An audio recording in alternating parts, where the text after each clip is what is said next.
Welcome. I would like to welcome you to another episode of the Unpopular Podcast. This is the man, the myth, the legend, Jalen Hunter. And if you do me a favor, please subscribe to if you're listening. Please subscribe to if you're watching. It definitely means a lot to me. One thing that is innately clear is that in this league, and when I say this league, I mean the NFL. In the NFL, if you do not have a quarterback, you really don't have anything. And what do I mean by that? So the game on Thursday Night Football, which was the Cleveland Browns and the Pittsburgh Steelers, proved everything that I'm talking about. So the Cleveland Browns beat the Pittsburgh Steelers 29-17. And it was innately clear watching the game, exactly why I don't have much hope for the Pittsburgh Steelers right now, at least this iteration, and the Cleveland Browns, at least until Deshaun Watson gets back. First of all, let's talk about who these teams are. And we'll just talk about what we saw Thursday night. Thursday night, you saw two very competitive teams. You saw a Pittsburgh Steelers team that, even without TJ Watt, looked really good defensively. Devin Bush had a big play. Casey Hayward was all over the place. They're a good defensive team, even without TJ Watt. TJ Watt, of course, puts them over the top defensively, but they're still a good defensive team. You still have Minkah Fitzpatrick. Good team. Offensive side of the ball, you have weapons galore. You have Najee Harris. You have George Pickens that could possibly have the best or second best catch of all time. When he caught it with one hand, it was an incredible catch. Deontay Johnson, Chase Claypool. The offense is good. The offense has weapons galore. Pat Fairmouth, the tight end, incredible tight end. Yet and still, when you watch that game, not one time did I think the Steelers are going to win this game. Not once. And even, let's look at the Cleveland Browns. Another really good defense. You have Newsome. You have Denzel Ward. You have Myles Garrett. The offense, we know what this offense is. Nick Chubb, Kareem Hunt, Amari Cooper got into the mix. But what did I feel about Cleveland Browns? None of these teams look good. Time and time again, Jacoby Brissett showed you what's the difference between a backup quarterback and a starting quarterback. Time and time again, Mr. Trubisky shows you what's the difference between a backup quarterback and a starting quarterback. You know what's funny? And you know something that I was reminded of today? The Chicago Bears. I said this when it happened, and I'll say it again.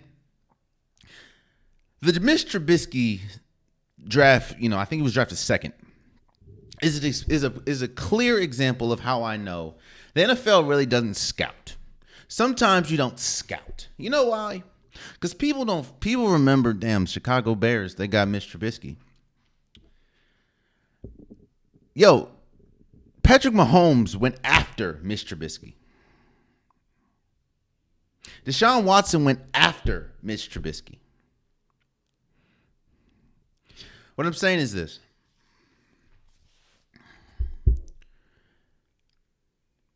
I think the Cleveland Browns are going to be just fine once Deshaun Watson gets back. I don't know if they'll be a playoff team this year, but I do know that they are a good team.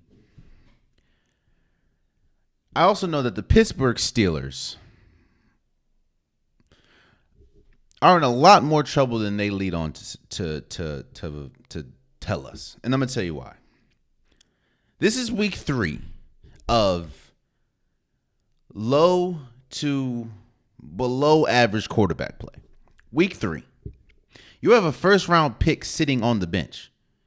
Yet this is week 3 of low to below average quarterback play. I understand when they say, hey, you don't want to go to Kenny Pickett because if he's not doing well, you can't really pull him and kill his confidence. I also understand that they say Mitch Trubisky, I mean, right now they're 1-2. They're not that bad. But every single game this year, there's been 3 of them, have you thought to yourself, damn, that Mitch Trubisky looks good?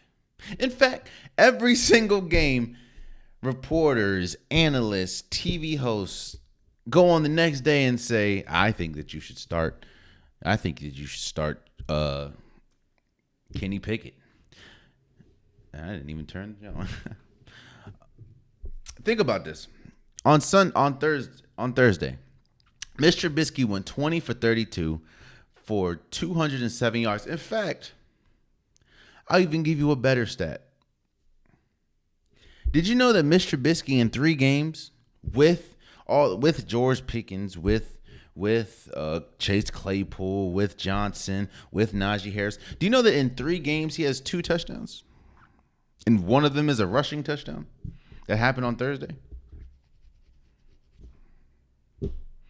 In fact, do you know in 3 games, I don't think he's thrown more than like 275 yards? I don't believe so.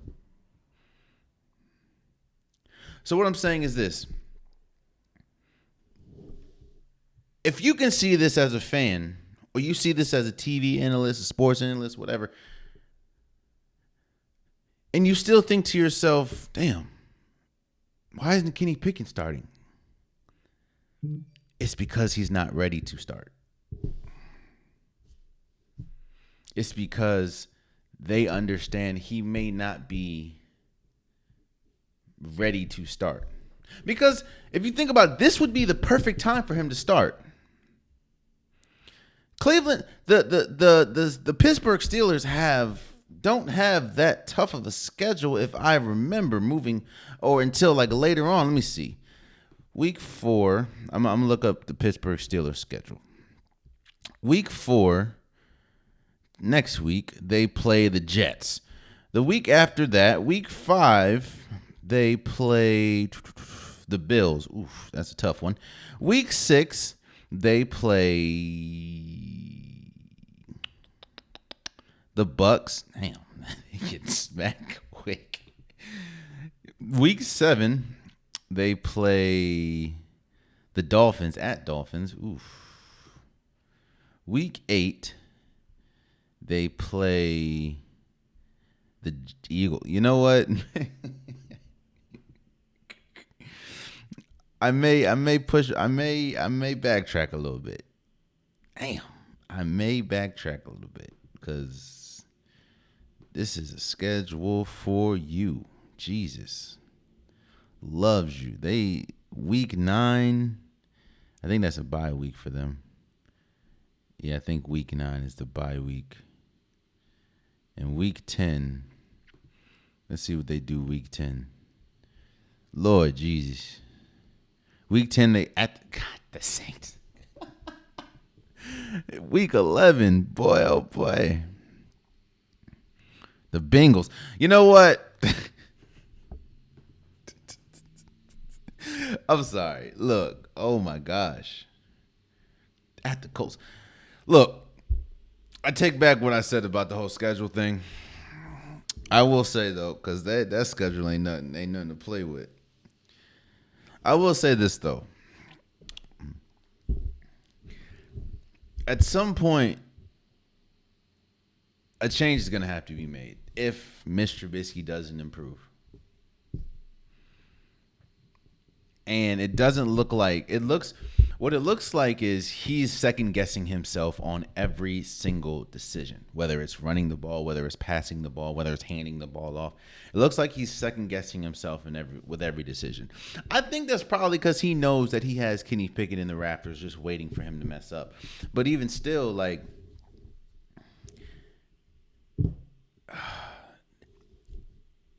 it hasn't looked good. And congratulations to the the Cleveland Browns for beating the Steelers, but the Steelers are a good team, man. The Steelers are a good team, plenty of talent. Like, imagine if Patrick Mahomes was the quarterback for the Steelers. Imagine, it doesn't even have to be so. Imagine if Kirk Cousins was the quarterback for the Steelers. With all these weapons, with the offensive line isn't that good, but all I'm saying is something's going to have to give. And this is why people say you have to make quarterback decisions before you're really ready to make them. Because now you're sitting here gasping for straws. So, but congratulations to the Cleveland Browns for beating the Pittsburgh Steelers 29-17 in Thursday Night Football. On Thursday Night Football. Let's move forward. All right. How am I going to address this?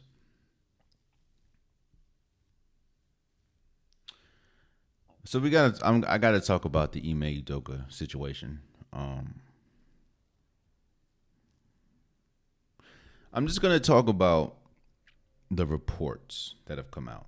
I'm not going to put my personal bias into this. I'm not going to speculate anything. I'm just going to solely go off of what was reported and what we got from the press conference yesterday. What was reported was Ime Udoka had consensual sexual relations with a staff member for the Boston Celtics. That was what was first reported. Then the next day, Shams came out and said it possibly wasn't consensual. That's not what he said. He said there was sexual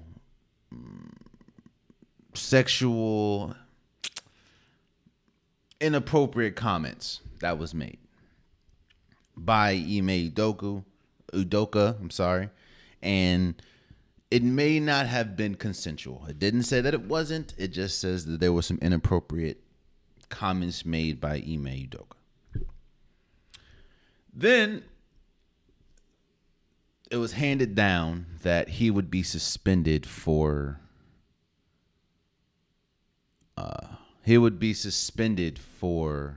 an entire year. Now, of course, let's get the jokes out the way now. Of course, Twitter went crazy. How do you cheat on Nia Long? How do you do this, Nia Long? This, that, and the third. Bada bing, bada boom. My initial reaction was, God damn. You're getting suspended for a year for a consensual relationship with somebody? Now, I understand that there are some organizations, there are some all over the country, not just basketball, not just football. There are some organizations that prohibit you having sexual relations with anybody that's in company. I get that. But on top of that, I also understand that there are companies, especially in the NBA, where that doesn't matter. The second thing I thought of was Phil Jackson. Y'all remember Phil Jackson and Jeannie Buss were a thing? Like for a good little minute? I think they were married, I believe, while he was still a coach.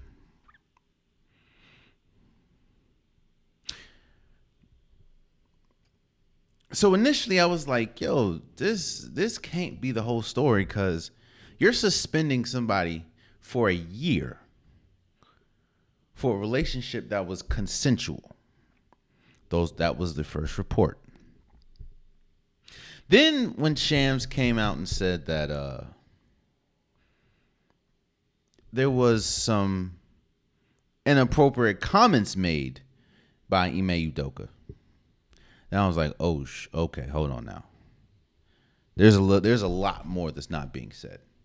And that was then piggyback off of what Brad Stevens was saying in the report. I mean, in the press conference, and how affected he looked. I'll say this, and I'm not going to stay on this long because I don't think this is really any of our business. That's first and foremost. This isn't really any of our business. I think I'm almost 1,000% sure the Boston Celtics leaked this. And after watching the press conference that Brad Stevens had, they leaked it because they wanted to get in front of this.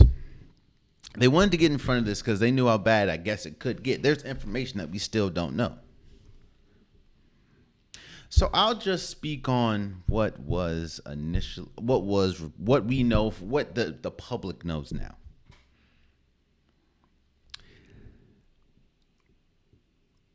I hate the fact that Ime Udoka was suspended for a year. And I hate that because they kept him. So what does that mean in my eyes? It means that he did something wrong. He did something bad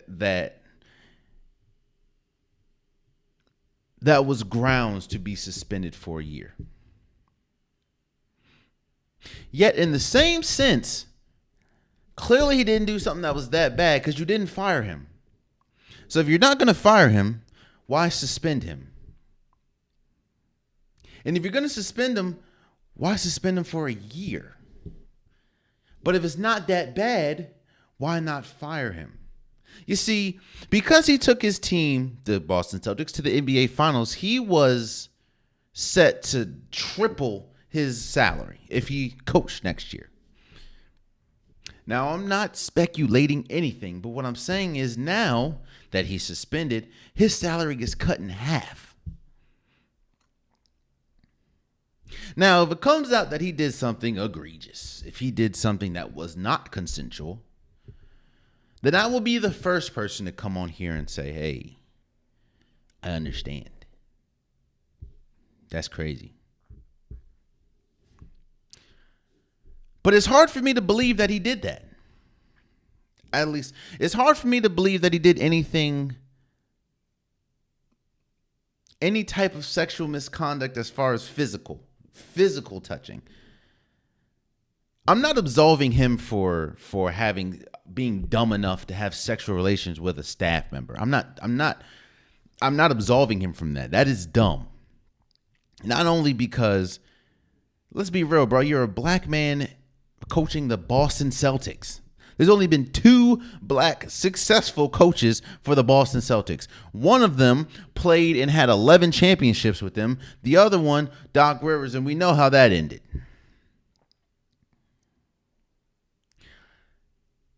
Not to mention, you have a family, they have a family. I get it. It's dumb, and I'm not absolving Ime Udoka for that at all. You shouldn't have done that at all. You should not. Be faithful, bro. Now, we also don't know if Nia Long knew about this, if the person that, the young lady that he had sexual relations or he had consensual sexual relations with, if her and her family knew. We don't know about that. But I'm not absolving him for doing it because it's stupid. You put yourself in a stupid situation.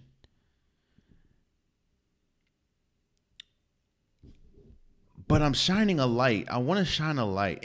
And if there are victims in this, like women, like if there are victims in this, I am sorry. While I'm recording this, I don't know the whole story. I think that everyone knows we don't know the whole story. But I'm shining a light on the Boston Celtics. One, for leaking this and completely wrecking Ime Udoka's reputation. his family life, his job status. I don't think that he's never going to coach again, but how the hell do you expect this man to coach the Boston Celtics again? Where he's gone for a year, and then you come back and they're going to keep asking questions. Just like on a lighter sense, they keep asking Lamar Jackson about a contract extension when he said, clear as day, I'm not talking about that anymore. They still ask him week in and week out. So you think that they're not going to ask Ime Udoka, hey, yo, you lost one entire year of your coaching career. What happened? And I'm looking at you, Boston Celtics, because,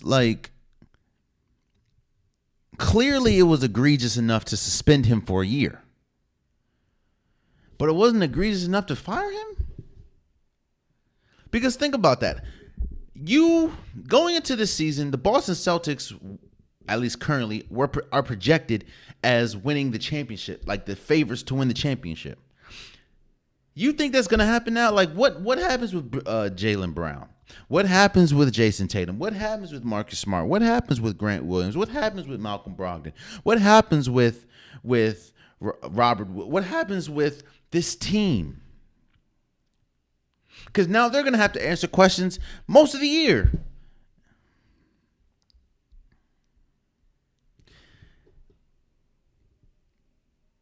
I don't know.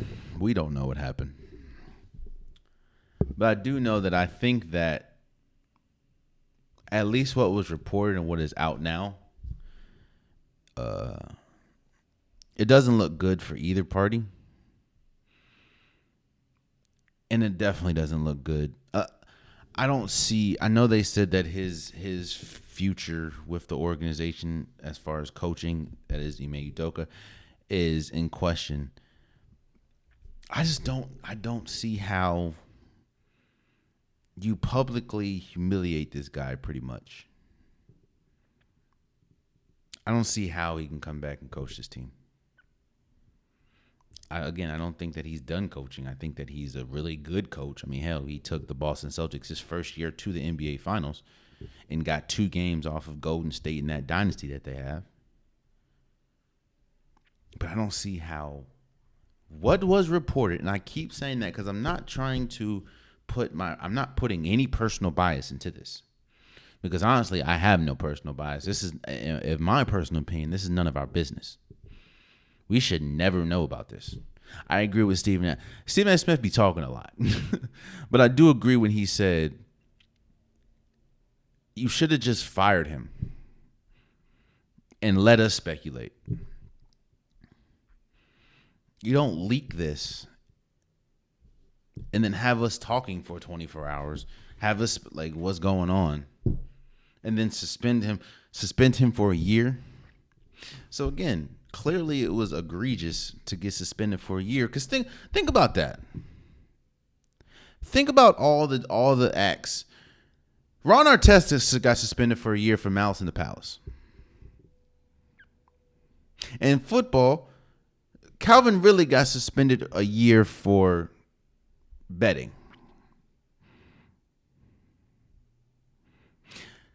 We see what Deshaun Watson was accused of by 25 times, and he got 11 games. So clearly, Ime Udoka did something serious enough to be suspended for a year in the Boston Celtics' eyes. But you're keeping him. I don't know, man. I wish everybody in the party, everyone this affects, I wish them the best. And, I don't think we will hear more or find out more. So, yeah, let's move forward. So with the dawn, with the happening of Thursday Night Football, that cements or that kicks off week 3 of the NFL season. And I'm going to give my predictions. I'm going to tell you who I think is going to win these games. Let's start with Saints and Panthers. I have the Saints. I don't think it's going to be a blowout, but the Saints, I think they want, everything that happened last week with the Bucks and, Jameis Winston throwing 3 picks. I think that they're going to want to right the wrong, and especially with a division opponent that is struggling at this point. I just think the Saints, this is the game that they're going to want to get back on track. This is the game where their defense is going to want to get right. They want to prove that, it was mostly their mistakes that cost them the game in, Tampa Bay or against Tampa Bay than it was anything else. So I have the Saints being the Panthers. Not to mention, Baker Mayfield has not been good. He's really only been good for like a quarter. And I just is this the Saints defense is not the defense to get to right your wrongs and to get back on the right track. They have one of the best defenses in the league. Hell, they lost 20-10 against the Bucks, but their defense kept them in the game. It was really the turnovers that really and the whole brawl situation that kind of spurred everything. So I have the Saints winning that one. Texans at Bears. I actually have Texas at Bears. I have the Bears. I trust Justin Fields, more than I trust Mills. And I just think the Bears have a better team, and that's not saying much, but I think the Bears have a better team than the Texans. So I have the Bears winning that one. Chiefs and Colts. This has the opportunity to get bad quick. The Colts, I don't know what's going on with the Colts, man. They haven't looked good at all. Matt Ryan, they have not looked good. Now, I know that there were some injuries that's been attached to the Colts, but even in that, Matt Ryan has looked awful, like god awful. And the Chiefs have looked incredible. They look like arguably the first or second best team in the league by far. So I have the Chiefs, and now it is in Lucas Oil Stadium, but I got the Chiefs winning this one. Bills at Dolphins. Did you know that Tua's record, I don't think Tua's ever beat the Bills? And I think that is going to continue. I think the Bills are going to destroy the Dolphins. I could be wrong, of course, but that's what I think. I think that the Bills are clicking on all. I know it's only 2 weeks, but the Bills are clicking on all cylinders. Stephon Diggs' connection with Josh Allen is going crazy. This defense now they're not gonna have Michael Hyde, I believe, for the game, but I still think that they have enough. They're just gonna have to play better defense than the Ravens played and not let Tyreek Hill and Jalen Waddle get past the defense or past the secondary. I have the Bills winning this one. Lions at Vikings. This is gonna actually be a sneaky good game, but I have the Vikings. I trust, which is crazy to say, I trust Kirk Cousins more than I trust Jared Goff. And the Vikings just have a better team, in my opinion, even though the Lions do have a good team. But actually, no, I think the Lions have a better team than the Vikings, but I just trust Kurt and the connection with Justin Jefferson than I do with the Lions. Even though St. Brown is pretty good. Hey, yo, St. Brown, I ain't like how you called out Brown from the wide receiver from the Washington. I ain't like how you did that, bro. Like, come on, man. Patrick Mahomes wasn't a number 1 overall pick. Just go out and hoop, bro. Just go out and hoop. You ain't gotta attack another. Like, y'all both are in the NFL. Yeah, you won. Congratulations. Do your thing. You're a really good wide receiver. Congratulations. Do your thing. But not every receiver was drafted first. And honestly, if you really look at the receiving core, and no offense to you, bro, everyone's going to draft Garrett Wilson over you. Everyone's going to draft Chris Olave over you. Everyone's going to draft Drake London over you. That's just it, bro. Sky Moore was incredible. Now, again, I'm not taking away from anything that you do. You are an incredible wide receiver. Hell, I'm 1,000% sure you're not listening to this. But you ain't got to call somebody else out, bro. Y'all both made it to the NFL. Y'all both were blessed and highly talented enough to make the NFL. And you balled out against Washington. Do your thing. But you don't got to call somebody else out, man. It ain't good, bro. moving forward. Ravens at Patriots. I got the Ravens winning this one. The Patriots offense has looked awful this entire year. Even though they do have a win, it has not looked good. And the Ravens blew the game against the Dolphins last week. I think Lamar Jackson is going to get back on track, even though he really was never off track. It was just the defense. The defense has to get back on track, and I think that this is a game to do it because of how pedestrian the Patriots offense looks. So I have the Ravens winning this one, and I think they're kind of like going away, like maybe 29-7 or something. Bengals at Jets. It has to be the Bengals. The Jets, even though the Jets did get a win last week, it was one of the most improbable wins of all time. You know, being down, 2 touchdowns with 2 minutes and winning the game. The Bengals have had close games the entire, both, even though they are 0-2. I just think this is the game to get it right. The Jets defense isn't that good. The Jets offense really isn't that good outside of Garrett Wilson. I have the Bengals winning this one. They have to get on track sometime, and it has to be today. It has to be against the Jets. Raiders at Titans. You see, this is a tough game to pick just because both teams aren't. I expected the Titans. I don't know if you saw, my divisional breakdown with the Titans, but I expected the Titans to kind of struggle.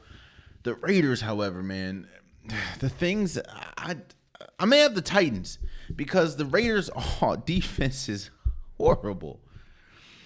And even though, yes, the Titans don't throw the ball like that, but you still have Derrick Henry, who is arguably the best wide or running back in the league.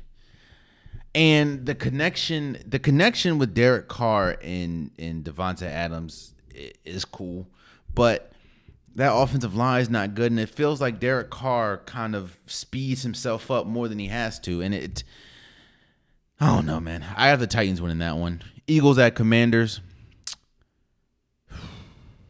That one's going to get ugly. The Eagles about to destroy. Damn, that Jones said Washington too. The Eagles about to destroy Commander. Here's the thing. I'll be honest about the Commanders. They're not that good. But Carson Wentz is like second in the league right now in passing yards.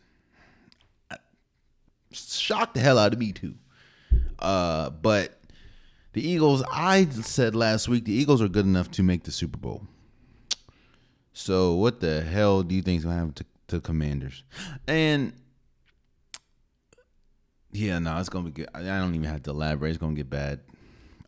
Jaguars at Chargers. Another game that's probably going to get back. Even though I will give credit to Doug Peterson. He has the Jaguars looking really good, at least the offense. The offense looks good. And yes, they understand that they don't have the best receivers. They don't have the best running back core, even though James Robinson is pretty good and Travis Etienne is getting up there. But Trevor Lawrence looks good. The Jaguars are not a good team, but they're playing, at least offensively, they're playing to the best of their ability. And I'm gonna shout out to Doug Peterson for that. With that being said, however, they're going to get destroyed by the Chargers. Actually, I don't know. They're going to win. They're going to lose. I think the Chargers are going to win, but I do, Justin Herbert will be playing with that rib injury, the broken rib cartilage. So I don't know how his mobility is going to be, but even with that, you still have Austin Eckler. I don't know if Keenan Allen's going to play either, but I have the Chargers winning this. Rams at Cardinals. Both teams are struggling, in my opinion. But I got the Rams. The Cardinals, it took two freakish plays by Kyler Murray to come back against the Raiders. I think the Rams have a better defense than the Raiders, even though the Rams defense has been struggling outside of Aaron Donald. But I have the Rams winning that one. Seahawks at Falcons. Two trash teams. Trash game. Nobody cares about this game. But I'm gonna do the Falcons because the Falcons to me have the best player out of both teams, and that is Kyle Pitts. Even though the Falcons, and I know this because Kyle Pitts is on my fantasy team, the Falcons cannot get Kyle to pitch the ball to save his life. I don't know what the hell's going on, but both teams suck. Packers at Buccaneers. This game is closer than a lot closer than people want to give it credit for, even though one team is 1-1 and one team is 2-0. Due to injuries and due to, the offensive line troubles, the Bucs have not been good offensively. Offensively, they have not been good at all. Now, defensively, they've been humming. Like, Todd Bowles has their defense looking damn near unstoppable at times. But their offense, even with the great Tom Brady, has not looked good. And on the other hand, the Packers is the same way. Their offense has, let me say this, their running game has been great. Aaron Jones, AJ Dillon, they've been great.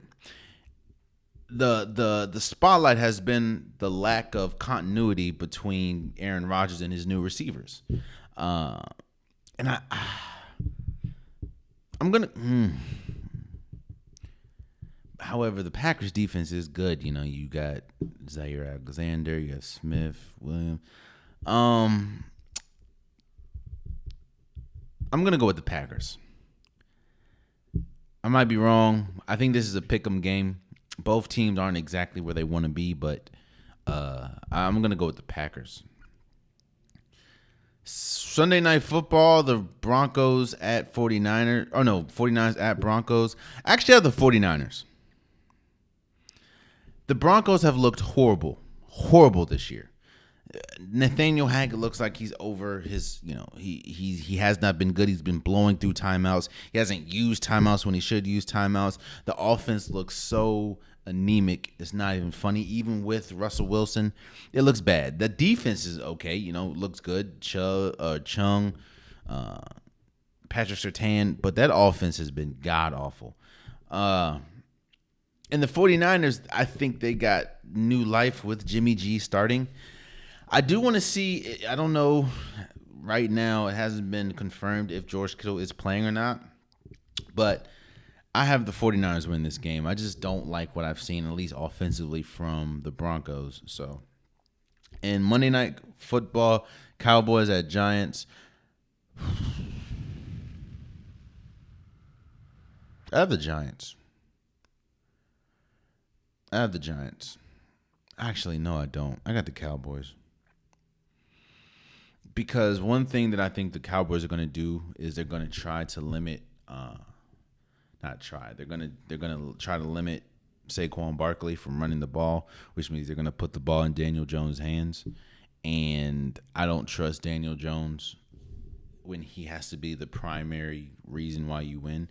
Kind of same thing I feel to a lesser extent with Ryan Tannehill. If Ryan Tannehill is if he needs to win you a game, that's not a good look. So I got the Cowboys winning that game. Those are my predictions for Week 3. Let me know how you feel about it. Let me know, how am I wrong? Or what do you think? Just let me know. Leave in the comments below. So let's move forward. It would be a disservice not to shout out Aaron Judge. Aaron Judge, at this very moment, has 60. I'm about to say 600. Has 60 home runs. He is one home run shy of breaking the AL record for home runs in a season. Aaron Judge will go down as one of the best sluggers the league has ever seen. Not saying he is the best, but I put him in that category when we talk about Barry Bonds, Hank Aaron. When we talk about Albert Pujols. We talk about some of these great legends. I'm not going to put him over them. I do need to see a couple seasons. Now, I don't think we'll ever see seasons like 61 home runs again, but I do need to see some consistency in his home run averages. But Aaron Judge, we are witnessing history. And I'm not saying that this is going to propel the Yankees to win the World Series, but they did clinch a berth the other night. And, teams are starting to walk Aaron Judge because they don't want to be the one to give up that 61st home run. But Aaron, what we're watching is history. We're watching something that I don't think will be done in a long, long time. Aaron Judge is different, man. One of one. And he just looks different. Like if you watch him, if you see him walk, if you see, he's huge. He's huge, bro. And again, we're witnessing, and I said this a couple episodes ago, man. This is the worst case scenario, at least for the front office of the Yankees, when they were trying to hold back money from him. Now, once he hits the market, what you think he's gonna remember? You think he's gonna remember the fact that, oh, we had a historic season, or I had an historic season, and the Yankees wanted to skimp me out on money? But congratulations, even if he doesn't get to 61, which I think he will, but even if he doesn't get to 61, shouts out to Aaron Judge, man. We are witnessing an incredible year, a historic year, and he got the Triple Crown, won the Triple Crown. To me, he is a clear-cut AL MVP. If he doesn't win it unanimously, something's wrong. Because I'm not going to say never. We're not going to see this again for a long time. So shouts out to Aaron Judge for, at this moment, having 60 home runs and being a home run away from breaking the AL record.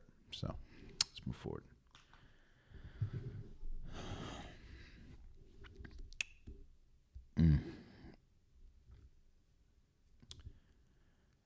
Do you want another example of how it's hard being a black coach in sports? So a report came out yesterday. I think the report was from, let me see. I don't remember where it's from. But a report came out yesterday saying that Arizona State coaches were sabotaging Herm Edwards. Herm Edwards was recently fired from Arizona State as their head coach. And a report came out saying that the people on the coaching staff were giving opponents game plan schemes before the game in hopes that, of course, they would lose the game and Herm Edwards would be out of there, would get fired. Now, no, I'm sure this is not the first time a coach has been sabotaged or a coaching staff has rebelled against them and given game plan to other coaches. But what you have to understand is, and we've talked about this before, there's a reason why there's something called the Rooney Rule. It's so there, even with majority of sports, and I'll be real with you, majority of sports is dominated by African Americans. Dominated. From basketball, from football. Well, it's not really African Americans in baseball, but Hispanics in baseball. Black people, people of color, dominate sports. Yet and still, when you look at, there was a thing that came out the other day.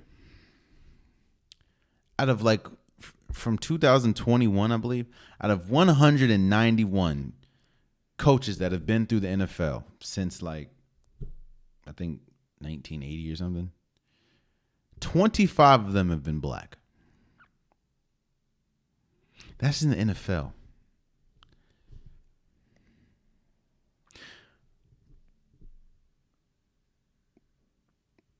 I feel bad for Herm Edwards. This is just yet another occurrence of being black while coaching. What do you think? How do you think, if you're going into a fight, let me say this. You're going into a test, right? and the other person has the answers, but you don't. Who do you think is going to get a better score?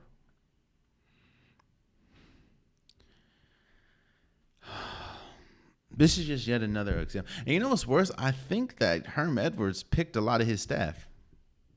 I don't know how college goes, but usually in the NFL, you pick most of your staff.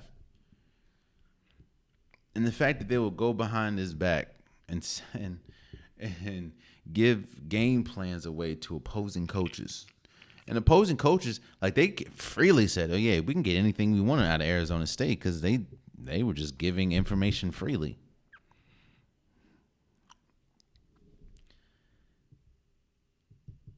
I think one of the hardest jobs in sports is being a black head coach. Because no matter what the situation, you're going into a situation to fail. Doc Rivers is an outlier.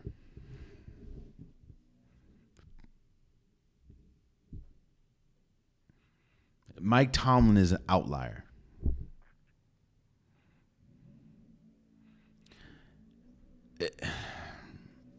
It's unfortunate, man.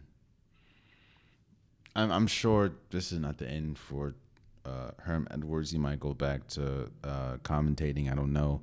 But you know how crazy it is? How crazy it is that the staff that you picked goes behind your back and sabotages you, hoping that they will be next in line to get the job. And what's funny is, I don't think they're going to get it.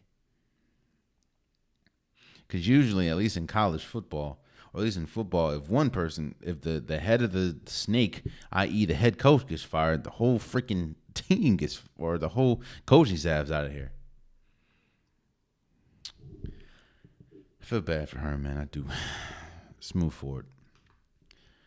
So yet another year, yet another NBA ESPN rankings come out, and I'm not really mad at the top 10. I don't really need to go into everybody, but top 5 was Giannis at 1, Nikola Jokic at 2, Luka Doncic at 3, Joel Embiid at 4.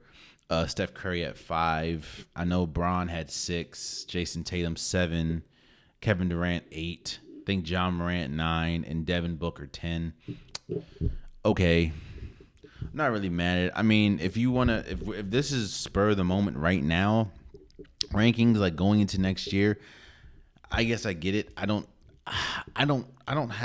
not as high on Devin Booker as a lot of people. I think he's talented and he can definitely score, but I wouldn't put, Kawhi Leonard over him. I understand why he's over Kawhi Leonard. Of course, we haven't seen Kawhi Leonard play in like a year and a half. But I would probably switch Steph for maybe Joel Embiid. But I don't, the big question is, is LeBron James really 6th, and is Kevin Durant 8th? I mean, people hold LeBron James to this status, which I get. LeBron James is arguably the greatest basketball player of all time. But if we're talking about currently,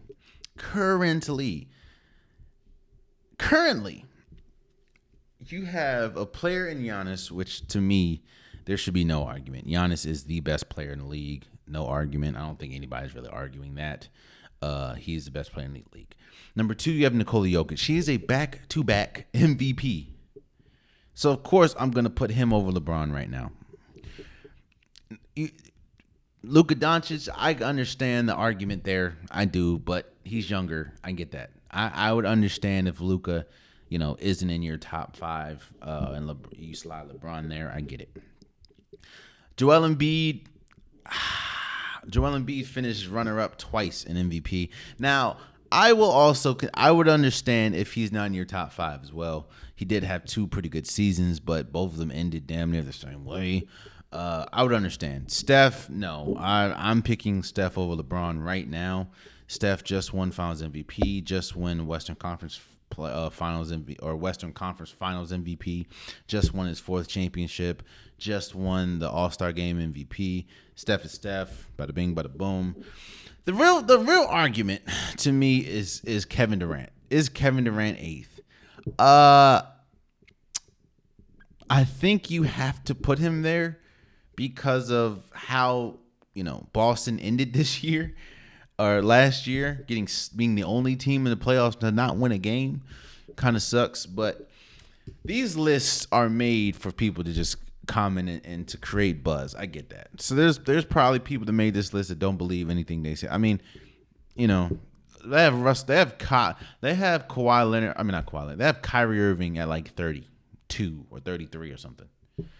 I don't know 30. Even though what happened last year, I don't know 31 players better than Kyrie Irving. They have Russell Westbrook at like 40 something. Even though what happened last year, I don't know 40 something players better than Russell Westbrook. So all these lists are really to create buzz and to get things stirring. But since the season is, or at least training camp is about to start soon, so I get it though. I would probably put LeBron James in my top 5. That's me. I'll probably take Joel Embiid out. I probably just take Joel Embiid out. Luka is Luka. My top 5 would probably, in no particular order, be except for number 1, Giannis, Nikola Jokic, Luka, Steph, and LeBron. I'll probably put KD over Jason Tatum. They put Jason Tatum at 7th and KD at 8th. I'll probably put KD at 6th, honestly. But that's just me. And there you have it. That's been today's episode of the Unpopular Podcast. I appreciate you guys. If you want an Unpopular Podcast shirt, hoodie, sweater, long sleeve, joggers, the link is in the description below. Ayo, it's getting cold outside. It is cold as hell outside. Go get your sweaters. Go get your hoodies. Go get your Unpopular Podcast merch today. It keeps you warm and it looks good. It's comfortable. Bada bing, bada boom. Go get your stuff today. Also, please subscribe to every listening. Please subscribe to every watching. And until next time, much love.